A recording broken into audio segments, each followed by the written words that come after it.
यहाँ से गुजर रहा था सर, सोचा अर्जुन को मिलता चलो। ये क्या तबीयत ठीक नहीं क्या इसकी? देखो सर्दी हुई है, जुकाम हुआ है। अरे हमारा टाइगर, क्या हुआ आपको? दया अंकल, दादू को समझाओ ना, खांसी और जुकाम तो नॉर्मल होता है, मैं तो इतना बीमार हूँ ही नहीं। अबे ओ नॉर्मल के बच्चे, दादू तू है या दादू मैं हूँ? अरे आप ही दादू हो, लेकिन इतनी चिंता क्यों कर रहे हो? इतनी चिंता क्यों कर रहा हूँ? 10 साल से गायब थे तुम, गायब। अब मुझे मिल गए हो तो पूरी कसर निकाल रहा हूँ। सर सोचा नहीं कभी आपका ये रूप भी देखने को मिलेगा। मतलब बड़े बड़े क्रिमिनल को धूल चटाने वाला एसीपी प्रद्युम्न आज अपने पोते के एक चीख से परेशान हो गया। दया, इस सबसे प्यारे सबसे मीठे क्रिमिनल की वजह से है।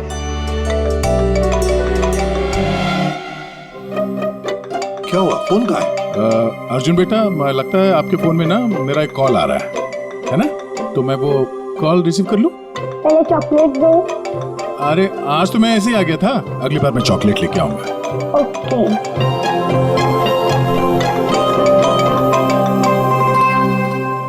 बड़े नॉटी हो गए हो तुम।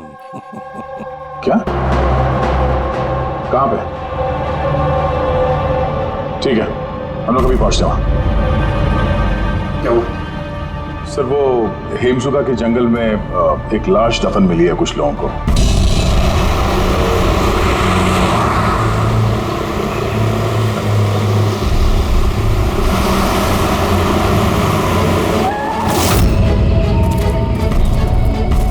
मैम प्लीज लाश को हाथ मत लगाइए मैम। एक मिनट मैम आप। मैम लाश को हाथ मत लगाइए please. Ma'am please please ma'am संभालिए अपने आप को। चाकू घोंप के मारा? नहीं सर, चाकू घोंप के नहीं, गोली मार दी गई है। गोली? तो ये चाकू का निशान? सर ये चाकू का निशान नहीं है, तलवार का निशान है। Cut cut cut cut cut यार, सुदेश पूरा टेक खराब कर दिया यार। हाँ सर पता है, लेकिन ये तलवार नहीं निकल रही है, देखिए आप खुद अटक गई है, ये देखिए।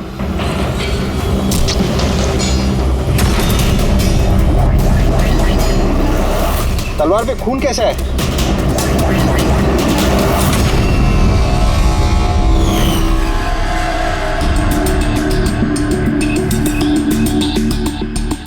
मतलब ये बॉडी जमीन में पहले से दफन थी? जी सर। पेट पे गोली लगी है? Ma'am please. और छाती पे कहीं भी एग्जिट वुंड नहीं है? मतलब गोली अभी भी अंदर है, बाहर नहीं गई है? सर दूर से गोली मारी होगी और पीठ पीछे धोखे से गोली मारी होगी। या धोखे से मारी है या फिर ये किसी को देख के भाग रहा था यहाँ से। ये औरत इनकी बीवी है? जी सर, ये जो लाश है रविंदर की है, ये उनकी आईडी है, और इनकी बीवी मालती।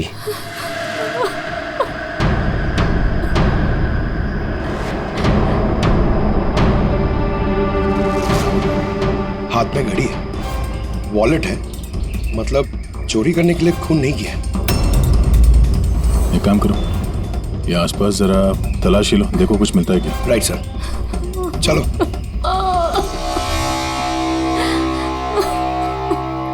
आपने आखिरी बार अपने पति को कब देखा था? आज सुबह 10 बजे। क्या काम करते थे वो? मकान किराए पे छुड़वाते थे और बिकवाते भी थे। मतलब एस्टेट एजेंट? हाँ। आज सुबह कहाँ जाने के लिए निकले थे? एक फ्लैट आज किराए पर चढ़ने वाला था, तो वही चेक करने गई थी कि वहाँ पे कोई सफाई या मरम्मत वगैरह की जरूरत नहीं है। सर। हाँ? सर यहाँ आसपास तो कुछ नहीं मिला, ना खून ना कोई सुराग। लगता है गोली यहाँ नहीं चली। क्योंकि सर गोली जंगल में चली ही नहीं। तो फिर कहाँ चली? हो सकता है फ्लैट में, जो आज किराए पर चढ़ने वाला था। आपको कैसे पता? क्योंकि मैं उनसे उस वक्त फोन पे बात कर रही थी। बेबी मैं पूछ रही थी कि सब्जी कौन सी खाओगे? लंच का तो पता नहीं, मगर स्वीट डिश में क्या लूंगा वो मालूम है। मैंने स्वीट डिश नहीं, मैंने सब्जी पूछी है, सब्जी कौन सी खाओगे? अरे कुछ भी बना लो, तुम्हारे हाथ का तो कड़वा करेला भी अच्छा लगता है। तो आज फिर आपको कड़वा करेला ही खिलाती हूँ। अच्छा बेबी, मैं फ्लैट पहुंच गया हूँ, थोड़ी देर में कॉल करूँ तुम्हें? ये क्या? मारना मत मुझे। हेलो हेलो मुझे मत मारना। नहीं। रविंदर, हेलो, क्या हुआ? तुम कुछ बोल क्यों नहीं रहे? हेलो।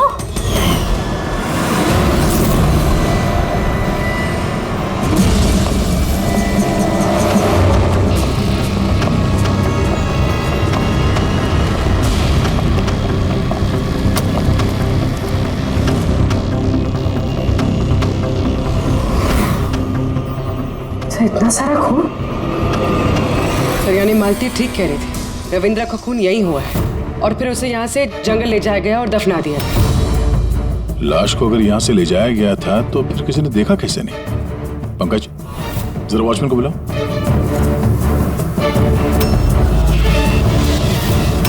सर ये देखिए, बुलेट्स के निशान। 4, 6, 13 बुलेट्स और एक गोली रविंदर को लगी। तो क्या 14 गोलियां चली थी क्या यहाँ पे? पूर्वी, जरा अंदर चेक करो, देखो कुछ मिलता है क्या?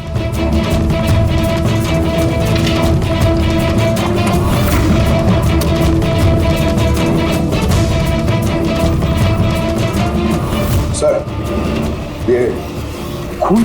अंदर ये गोपाल है सर। आज सुबह यहाँ इस फ्लैट में खून हो गया। खून? उसके बाद लाश को यहाँ से ले जाया गया। तुमने देखा नहीं किसी को? कहाँ थे तुम? सर सुबह से मैं यहीं हूँ और बिल्डिंग में से कोई लाश नहीं गई सर। तो क्या लाश के पर लग गए और जंगल में जाके वो दफन हो गई खुद? सीसीटीवी फुटेज लेके आओ इस बिल्डिंग का, जल्दी। सर क्या हुआ? बिल्डिंग में मेंटेनेंस का काम चल रहा है सर, इसलिए सीसीटीवी फुटेज कैमरा बंद है सर। सीसीटीवी फुटेज भी नहीं है। अच्छा रजिस्टर तो होगा ना, यहाँ पे लोग आते हैं एंट्री करते हैं, वो तो है तुम्हारे पास कि वो भी नहीं है? तो लेके आओ। सर बिल्डिंग में मेंटेनेंस का काम चालू है, इसलिए वर्कर लोग अंदर बाहर कर रहे हैं सर, इसलिए मैंने सुस्ती में नाम दर्ज कराना बंद कर दिया सर। सुस्ती के कारण एंट्री करना बंद कर दिया? तेरे सुस्ती मैं निकालता हूँ। सर मुझे माफ कर दीजिए सर, मैं सच कह रहा हूँ, बिल्डिंग के बाहर कोई लाश नहीं गई सर। तेरे साथ क्या करने वाला हूँ मैं तुझे बाद में बताता हूँ। जा वहां खड़े रहे, बाहर खड़े रहे। चल। सर मुझे तो लग रहा है ये जो वॉचमैन है ना, ये भी मिला हुआ है। सर पूरा फ्लैट खाली है, ये लड़कियों के कुछ कपड़े मिले हैं, हो सकता है किसी पुराने किराएदार के हों। लड़कियों के कपड़े? और कोई सुराग? नहीं सर।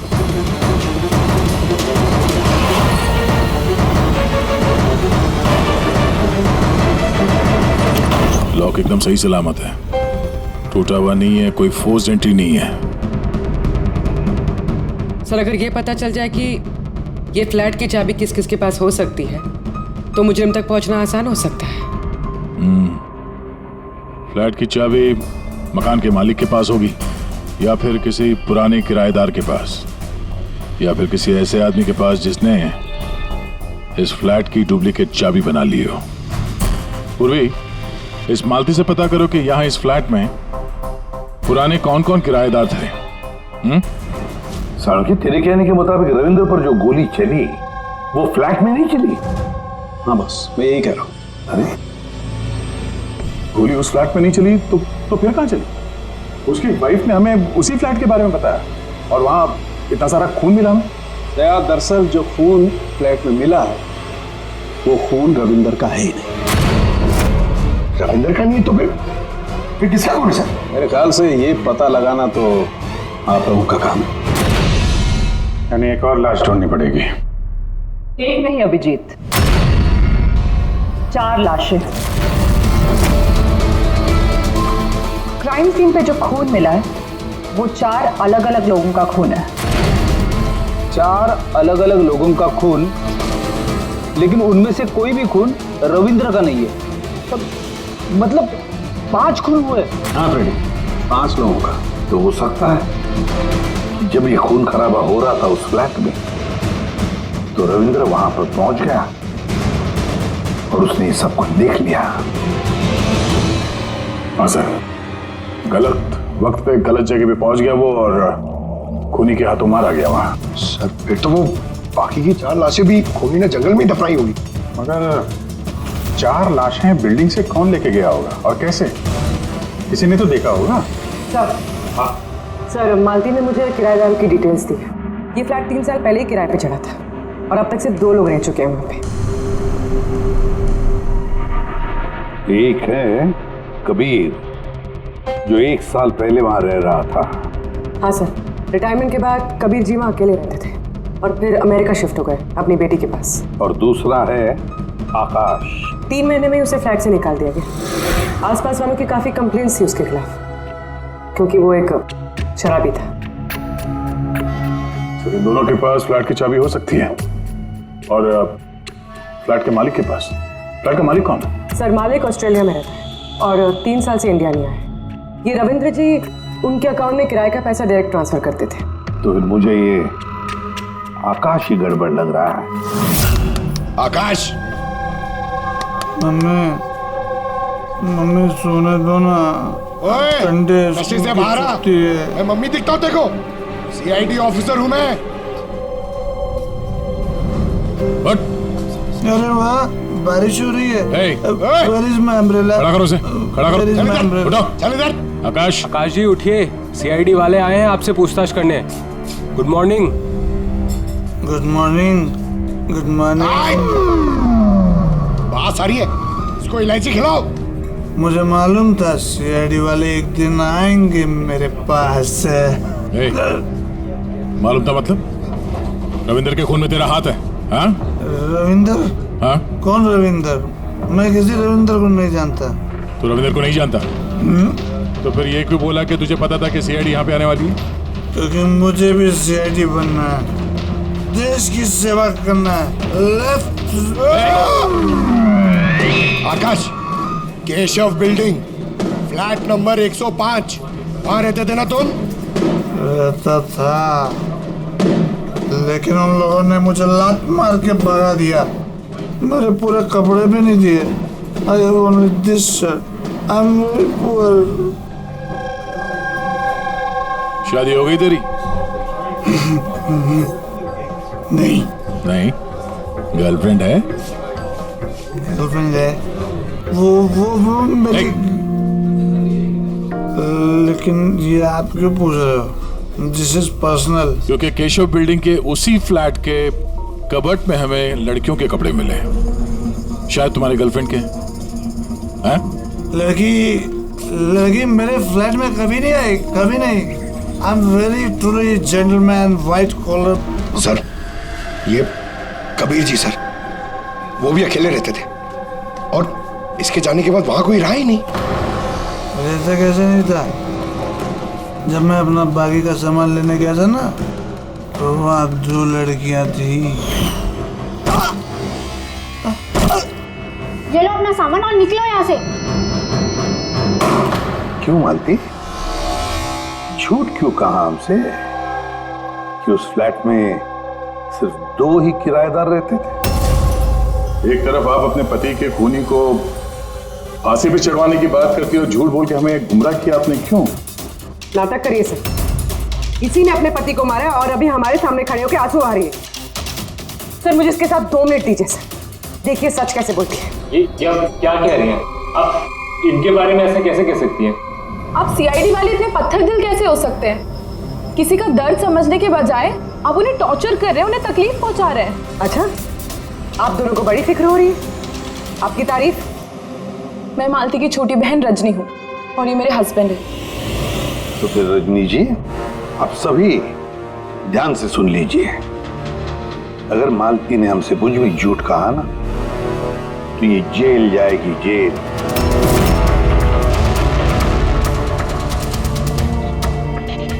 हाँ सर, मैंने झूठ बोला था क्योंकि सर बहुत सारे किराएदारों के हमने रजिस्ट्रेशन नहीं कराए थे। तो गैर कानूनी तरीके से तुमने कुछ लोगों को वहां फ्लैट में कराया हुआ था, बिना डॉक्यूमेंट्स और बिना रजिस्ट्रेशन किए हुए। हाँ, ताकि वो रेंट मकान मालिक के बजाय हमें मिल सके। अच्छा, तो इसका मतलब है और भी लोग रह रहे थे इस फ्लैट में इन 2 किराएदारों से पहले, है ना? तो फिर फ्लैट की चाबी उनके पास भी हो सकती है, क्यों? हमें उन सबकी लिस्ट चाहिए, किराएदार चाहे कानूनी हो या गैर कानूनी, मगर इस बार लिस्ट से एक भी नाम गायब नहीं होना चाहिए, वरना तुम्हारे लिए अच्छा नहीं होगा। सुषमा जी दीदी, निशांत भैया से डायरी ले आओ। जी ठीक है। ये डायरी लेने बाहर क्यों जा रही है?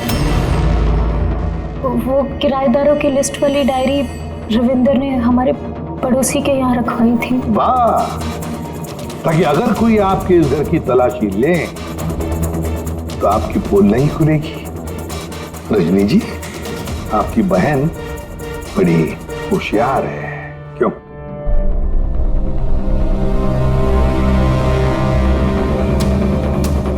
मालती भाभी, ये डायरी में है क्या?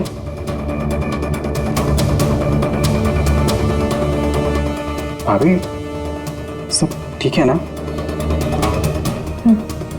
सब? हाँ, 8 और लोग हैं। 8 लोग हैं। इनकी कुंडली निकाल लो, खूनी इनमें से कोई एक हो सकता है। सर, लिस्ट में जितने भी लोग हैं उनसे कांटेक्ट नहीं हो पा रहा है। हाँ सर, कुछ नंबर गलत हैं और कुछ बदल गए हैं। मतलब डेड एंड। सिक्योरिटी गार्ड से क्या पता चला? सर वो वही कह रहा है सर, ये 4 लाशें क्या, अरे तो 1 लाश भी नहीं देखी जाते हुए। अजीब बात है सर, उस बिल्डिंग से बाहर जाने का रास्ता तो एक ही है। अगर लाशें वहां से बाहर ले जाई नहीं गई है तो लाशें गायब कहाँ हो गई? ये सब मेरी वजह से हुआ है बॉस। मेरी गलती है। तेरी गलती है? ये लो, तो ग्रेट डॉक्टर साहब की भी गलती करते हैं। हाँ क्यों नहीं, बड़े से बड़ा आदमी कभी कभी गलती कर देता है बॉस। अच्छे से अच्छा क्रिकेटर भी 0 पे क्लीन बोल्ड होता है, तो मुझसे भी हो गई यार। तो सर, आपको 0 पे आउट किसने किया? उस खून ने जो फ्लैट में मिला था। उन 4 मरे हुए लोगों का खून? यही गलती हो गई बॉस मुझसे। दरअसल वो 4 लोग मरे हुए थे ही नहीं। क्या? मरे हुए नहीं थे? मतलब? मरे हुए नहीं थे मतलब जिंदा थी। पता, जब मैंने उन 4 खून को अच्छी तरह से टेस्ट किया तो मुझे क्या मिला? स्टोरेज लीजेंस। पंकज, तुम जरूर ये पूछना चाहोगे कि सर ये स्टोरेज लीजेंस क्या होता है? अरे कमाल है सर, मैं आपसे यही पूछने वाला था। मुझे मालूम था। रेड ब्लड सेल्स जब अपना बदलाव करते हैं स्टोरेज के दौरान, उसे कहते हैं स्टोरेज लीजन। तो वो जो 4 किस्म के खून हमें वहां से मिले थे वो ताजा नहीं थे, स्टोर्ड थे। एग्जैक्टली। शायद किसी ब्लड बैंक वगैरह से लाया गया होगा। उन 4 ब्लड सैंपल्स में मुझे 4 अलग अलग किस्म की बीमारियों के लक्षण मिले हैं। एक में HIV, दूसरे में ल्यूकेमिया, तीसरे में हार्पिस और चौथे में डायबिटीज।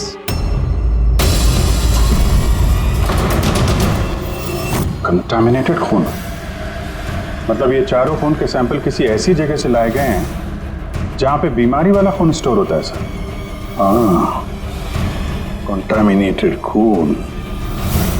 ऐसा खून तो नष्ट किया जाता है, इंसिनरेटर में भेजा जाता है जहां पर ये डिस्ट्रॉय करते हैं। और ऐसे इंसिनरेटर्स तो हमारे शहर में 2 जगह हैं। एक बार फिर से इस फ्लैट में चल के चेक करते हैं, पता तो चले कि उन गोलियों का और ये बीमारी वाली खून का कनेक्शन क्या है।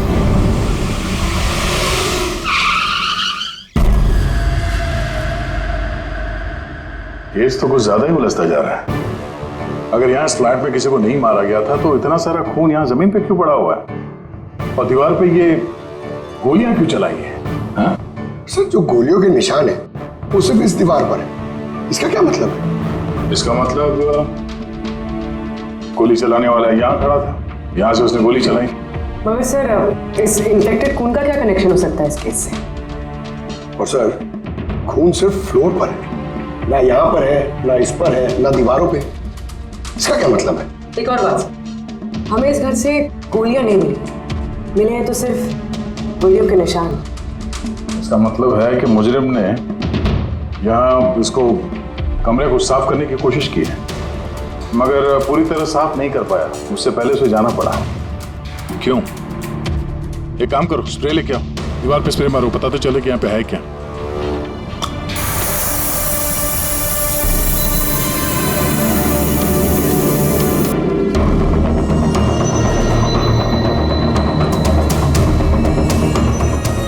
यहाँ पे भी खून के निशान है।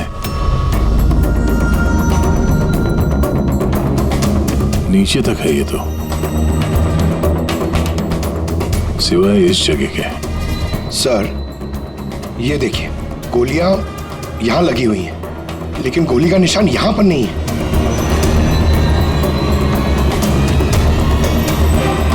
ये क्या? ये निशान, ये टायर के निशान जैसा कुछ है। मतलब बाइक लेके आए थे? पंकज, वो टायर नहीं, वो जो फर्नीचर के नीचे पहियों पे लगा होता है टायर, वो रबर का। कोई फर्नीचर रखा हुआ था यहाँ पे, शायद कोई कुर्सी। मगर सर हमने तो पूरा फ्लैट चेक किया, कुर्सी वगैरह तो कुछ भी नहीं है यहाँ पे। सर लगता है वो कुर्सी इसी बिल्डिंग में हुई, छुपाई हुई। एक काम करते हैं, बिल्डिंग में ढूंढते हैं उसे।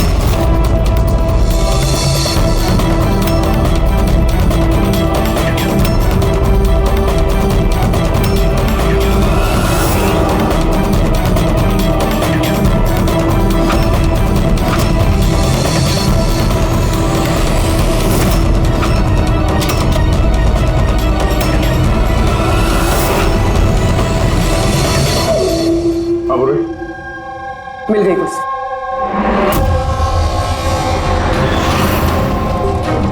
कुर्सी परफेक्ट।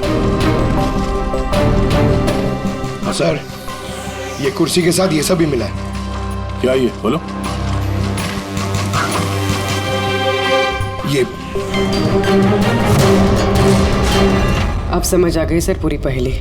खूनी ने पहले इस मैनिक्विन को चेयर पे बिठाया और चेयर को दीवार से लगा दिया। इस मैनिक्विन के ऊपर वो खून के बैग्स थे और बहुत सारे बुलेट फायर करने की वजह से ये दीवार पे जो बुलेट्स है और ये सारा खून आसपास गिर गया। ये जिसने भी किया ये बड़ा सरफिरा आदमी, मतलब ये सब करने की जरूरत क्या थी? और सर रविंद्र को इसलिए मार दिया गया क्योंकि रविंद्र ने उसे पुतले पे गोलियां चलाते देख लिया था। सर आज तक तो एक ही बात सुनिए सर, अगर खूनी किसी को मार रहा हो, किसी तीसरे आदमी ने उसे देख लिया तो उसे मार देगा, लेकिन यहाँ पे तो खूनी एक पुतले को मार रहा था। एक पुतले के लिए उसने रविंद्र को मार दिया। हो सकता है खूनी यहाँ पे शूटिंग प्रैक्टिस कर रहा हो, उसे किसी का मर्डर करना होगा, लेकिन उसके रिहर्सल वो यहाँ इस फ्लैट में कर रहा था। रविंद्र को मारने के लिए इतनी लंबी रिहर्सल? मगर उसे कैसे पता था कि रविंद्र यहाँ आने वाला है? हो सकता है उसकी बीवी ने बताया हो सकता है मालती का हाथ हो इस जुर्म में। अब ये रिहर्सल रविंद्र के लिए थी या किसी और के लिए तो बता नहीं सकते हैं, पर ये मुमकिन है कि इस पूरे प्लान का ये रविंद्र भी हिस्सा हो। सर हिस्सा हो या ना हो, लेकिन मरा तो रविंद्र ही है। मेरी तो एक बात समझ में नहीं आ रही है कि उसकी लाश यहाँ से जंगल पहुंची कैसे? सर मानो उस अलमारी की चाबी हमारे पास रहती है जिसमें खून स्टोर किया जाता है, मगर वो अलमारी सिर्फ और सिर्फ कर्नल शिशिर की मौजूदगी में ही खोली जाती है, उनके बिना कभी नहीं। कर्नल शिशिर? जी सर, वो यहाँ के सिक्योरिटी फर्म के हेड है। सर उनके पास पूरा हिसाब किताब रहता है कि अलमारी में से कब कितने बैग खून के रखे गए और कब कितने बैग नष्ट कर दिए गए। और वैसे भी सर अलमारी खोलने के लिए 2 चाबियाँ चाहिए होती हैं, तो हमारे पास सिर्फ 1 चाबी है। सर दूसरी चाबी कर्नल साहब के पास रहती है हमेशा से। मतलब कर्नल साहब भी अकेले ये अलमारी नहीं खोल सकते क्योंकि दूसरी चाबी आपके पास है ना? नहीं सर, उनके पास दोनों चाबियां होती हैं, जैसे हमारे मालिक विनोद सर के पास होती है। और विनोद सर आपके मालिक वो कहाँ हैं? सर वो ग्रीस गए हैं अपनी फैमिली के साथ वैकेशन मनाने। तो बच्चे कर्नल साहब ये रिटायर्ड आर्मी ऑफिसर हैं क्या? जी सर, आर्मी में लोग आज भी उनकी बहुत इज्जत करते हैं। देश की फौज के सबसे बेहतरीन शार्प शूटर्स में से एक थे वो। आर्मी छोड़कर उन्होंने अपनी खुद की सिक्योरिटी फर्म चालू कर दी। सर खूनी जिस तरीके से गोली चला रहा था वहां पे, लगता है गन पे हाथ काफी साफ था उसका। कहीं ये कर्नल शिशिरी तो शामिल नहीं है इस जुर्म में? मिलते हैं कर्नल साहब से।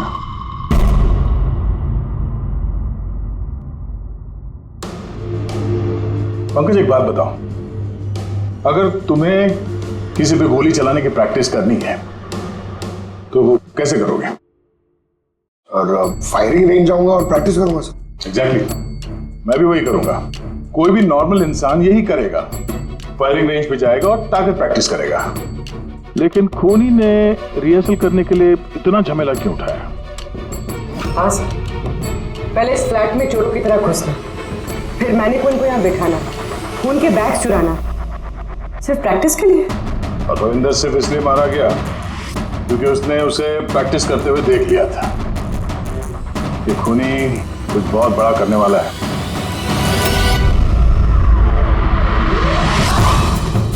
पूरी ट्यूशन है ना सर?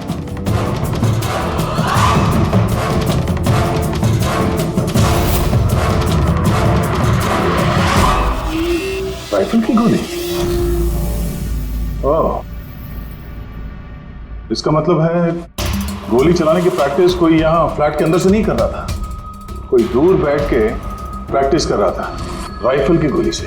हाँ सर, क्योंकि अगर राइफल नजदीक से चलाई होती तो गोली आर पार निकल जाती, कुर्सी में नहीं अटकती। अब समझ में आया मर्डर रिहर्सल के लिए इतनी प्रैक्टिस क्यों। जिसका खून होने वाला है उस पे गोली कहीं दूर से चलने वाली है, कहीं दूर से। सर, आपके कहने का मतलब है कि गोली वहां वो बिल्डिंग से चली है? इतनी दूर से गोली चलाना मुमकिन है? वही तो, मतलब वहां से नहीं तो और कहां से चली होगी? पंकज, एक काम करो, लेजर बीम लो और उस चेयर पे जो गोली का छेद है ना, उसके पीछे से वो लेजर पास करना, एकदम सामने, पता तो चले गोली चली कहां से।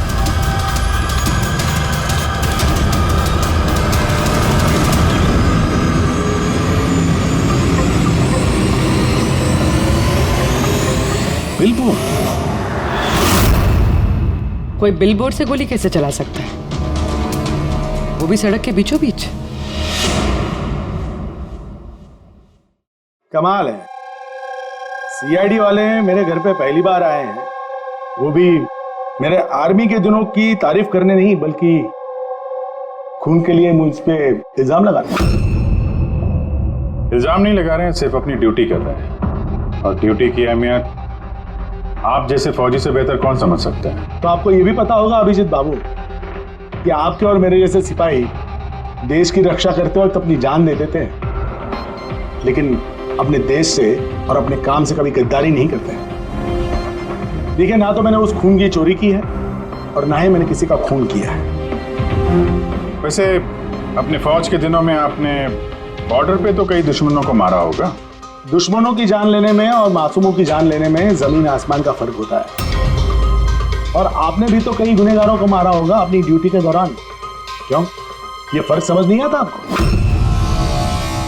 आता है, लेकिन ये समझ में नहीं आ रहा कि चाबी सिर्फ आपके पास है, तो फिर वो खून चोरी कैसे होगा? उसकी इंक्वायरी मैं कर रहा हूं, जैसे ही मुझे पता चलेगा आप लोगों को बता दूंगा। अच्छा, क्या ऐसा नहीं हो सकता कि आपकी उन चाबियों की किसी ने डुप्लीकेट चाबी बनवा ली हो? बिल्कुल नहीं।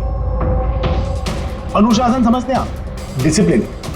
आर्मी की ट्रेनिंग में डिसिप्लिन का बहुत बड़ा महत्व होता है, और आज भी मैं अपनी जाती जिंदगी में उस डिसिप्लिन का पालन करता हूं।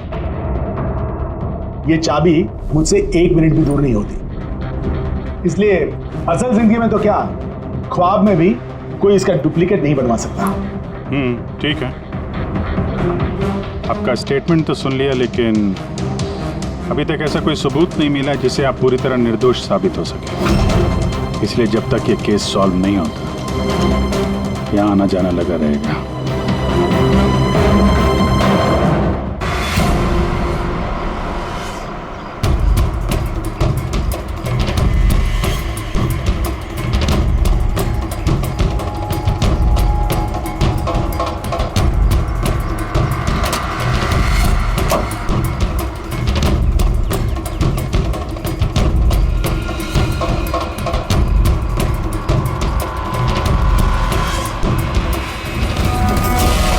इस मेटल बोर्ड को नट से फिट किया गया था ऊपर। सूंघो इसे। ये तो गन पाउडर है सर। गन पाउडर और ये स्क्रैचेस, बहुत लंबी प्लानिंग की थी। क्या लंबी प्लानिंग होगी सर? पंकज खूनी ने इस मेटल प्लेट का इस्तेमाल गोलियों की दिशा बदलने के लिए की थी। जैसे ही उसने इस मेटल प्लेट पे गोली चलाई, इस पे गोली लगने के बाद गोली की ट्रेजेक्ट्री बदल गई और वो सीधे जाके पुतले पे लगी। मतलब असली रिहर्सल इस मेटल प्लेट पे गोली चला के ट्रेजेक्ट्री बदलने की थी, सिर्फ निशाना लगाने की नहीं। सर क्या लगता है कौन सी बालकनी से गोली चलाई होगी? एक बात तो साफ है, गोली सामने से नहीं चली है। गोली यहाँ इसी बिल्डिंग से चली है, या तो ऊपर से, नीचे से, या फिर अगल बगल से कहीं। पता करना पड़ेगा। कोई ना कोई बहुत जल्द मरने वाला सा है, ठीक उसी तरह से जैसे खूनी ने उस फ्लैट में खून की रिहर्सल की थी। इस मर्डर को होने से रोकना होगा सर, किसी भी हाल में। सर उस बिल्डिंग के एक एक फ्लैट की एक एक ईंट चेक की सर, लेकिन पता नहीं चला कि खूनी ने गोली कहां से चलाई। अगर इस खूनी ने बेड़ा उठाया रिहर्सल करके ही खून करने का, तो फिर वो वैसा ही फ्लैट ढूंढेगा जैसा फ्लैट उसे वो खून करते वक्त मिले। मतलब सर असली विक्टिम का जो फ्लैट होगा, खूनी ने ठीक उसी पैटर्न का फ्लैट ढूंढा होगा। हर बिल्डर का अपना एक अलग पैटर्न होता है फ्लैट्स का। एबीसी का अलग, XYZ का अलग। तो हमें उस पैटर्न का फ्लैट देखना होगा सर, जैसे वहां उस रिहर्सल में यूज हुआ था। सर ये बिल्डिंग तो आकव बिल्डर की है और इनकी कुल मिलाकर 24 प्रॉपर्टीज है पूरे शहर में। मतलब जिसका खून होने वाला है वो 24 बिल्डिंग में से किसी एक बिल्डिंग में हो सकता है। लेकिन 24 बिल्डिंग में से 7 बिल्डिंग्स ऐसी हैं जिसका पैटर्न इस रविंदर के फ्लैट से मिलता है। मतलब हमें 7 के 7 बिल्डिंग ढूंढनी पड़ेंगी। 7 बिल्डिंग, अगर एक बिल्डिंग में 50 फ्लैट है तो 350 फ्लैट, सब बहुत ज्यादा वक्त नहीं लग जाएगा। अगर चाहे जो कुछ भी हो, करना तो पड़ेगा ही। सर ये कर्नल शिशिर गड़बड़ आदमी है सर। ये सेना में शार्प शूटर था और ये जो खराब ब्लड डिस्पोजल करते हैं ना, वहाँ का चीफ सिक्योरिटी ऑफिसर है। पंकज ये ब्लूप्रिंट किसका है? ये रविंदर के फ्लैट का है सर, जहाँ पे मर्डर नहीं हुआ था बट रिहर्सल हुआ था।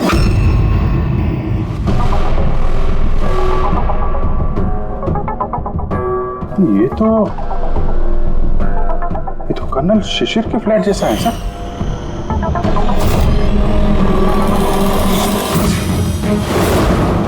क्या? हाँ सर, ये फ्लैट का लेआउट बिल्कुल कर्नल शिशिर के फ्लैट जैसा है। ये चेयर पे मैनिक्वीन है, ऐसे ही चेयर पे वो रोज शाम को 4 बजे चाय पीता है सर। ठीक शाम को 4 बजे मैं इस सोफे पर बैठकर अपनी चाय पीता हूँ। तो खूनी कर्नल शिशिर को मारने का प्लान बना रहा था। 4 बजने वाले हैं, वो कर्नल शिशिर को मारेगा, वो भी आज ही मारेगा। उसे पता है कि हम CID वाले उसके पीछे पड़े हैं। जल्द से जल्द कर्नल शिशिर तक पहुंचना होगा।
सॉरी तुम्हारी जैकेट गंदी हो गई। क्या करें, हमें पता नहीं था ना गोली कौन से फ्लैट से चली है, इसलिए रिवर्स रिकोशे का सहारा लिया।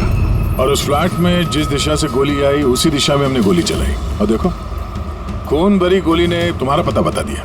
मिस्टर उत्कर्ष, जाने दो मुझे, कूद जाऊंगा यहाँ से। अच्छा ठीक है, कूद जाओ यार, लेकिन पहले ये तो बताते जाओ कर्नल शिशिर को क्यों मारना चाहते थे? छोड़ उसे भाई, मेरे पास आ जा। अच्छा भाई है ये? हाँ जा भाई, मिल ले अपने भाई से, जा। इधर आ जाओ।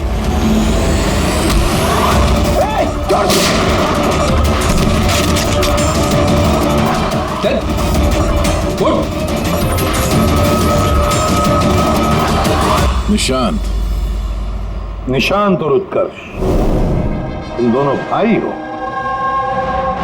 पर किस बात का बदला लेना चाहते थे तुम लोग कर्नल शिशिर से? अपनी बाप की मौत का।